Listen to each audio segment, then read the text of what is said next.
سرباز تاجیک برای کشتن همخدمتش به 10 سال زندان محکوم شد، ولی خانواده قربانی به قرار دادگاه راضی نیست. دادگاه حربی ولایت ختلان روز 29 ایول یک سرباز قشون‌های سرحدی را برای کشتن همخدمتش به 10 سال زندان محکوم کرد، ولی خانواده سرباز هلاک شده از این حکم ناراضی‌اند. به گفته آنها در مرگ فرزندشان ممکن است که نه تنها همخدمت بلکه شخصان دیگر نیز دست داشته باشند. 4 ماه می‌شود که این خانواده در غم و ماتم است. سنت الله قادری سرباز 21 ساله ماه اپریل سال 2025 در یک دیدبانگاه مرزی بین تاجیکستان و افغانستان کشته شد. پس از مرگ او مادرش به بیماری گرفتار شد و حالت‌های می‌شود که از هوش می‌رود.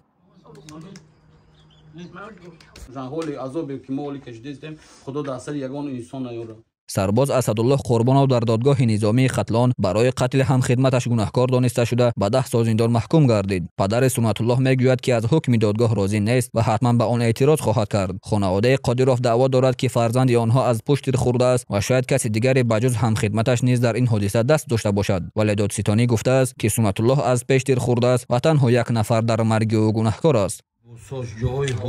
من خودم میدونم که تیر قفاز دیگه نه که مرا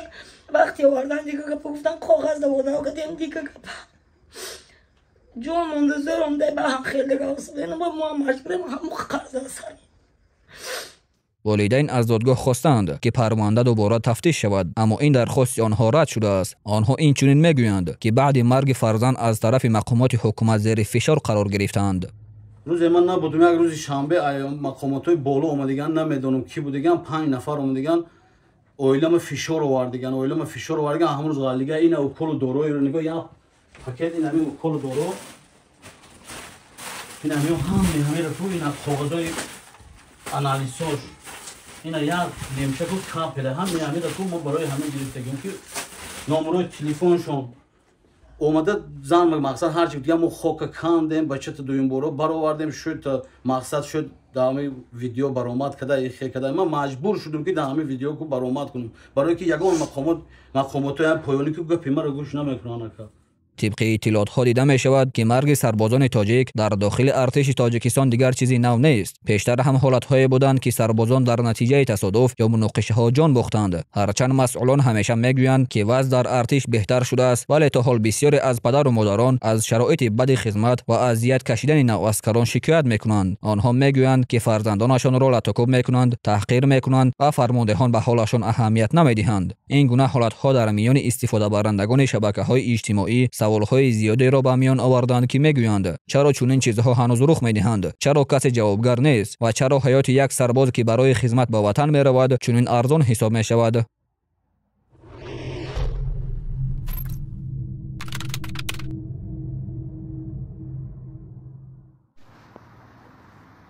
این مرده که کامیرا کرده سعی گذاشت که اون ویدیو دا آتشای این بچه سینفی 10 کار دی نشید جماعت 10 سالگی رو دیگرده کودک نوست میکشه، کودک سینف 10 آتش میزنه مایی بش میکنه، چند روز میزنه برای نوست کشی، بعد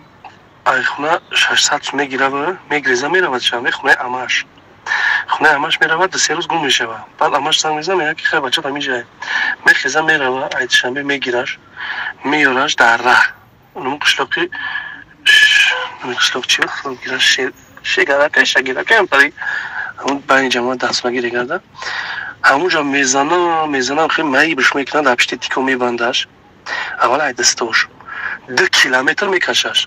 یک طرف گرمی رو ساعت 1 عبید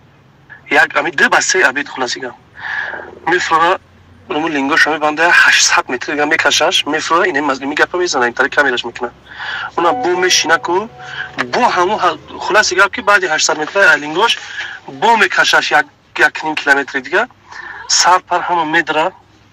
پالنی بهش بیاد بار میکنیم براش در یک انجام خونه یک گنجور خونهش در میپرتویش خونه خودش در میپرتویش شاو میشینن قد زن گودکاش هم که زن شمش میبیننش یا مهاجرای ای بلجوان آوردگی اندرگر اموان میشینن میخرن ساعت زن شاید سینش رفته نمیبینن ساعت 4 شب میخیزن یکی جون دو دسته است خلاص اگر گودک جون میته میره دختری محله را میاره میبینه دختری محله میگه که این مردای گودک میگیرن جوگای قد زنش دکسن میشوان تازه میکنن میگن که بگیریم هوی بخریم بریم در بلجوان گروش کنیم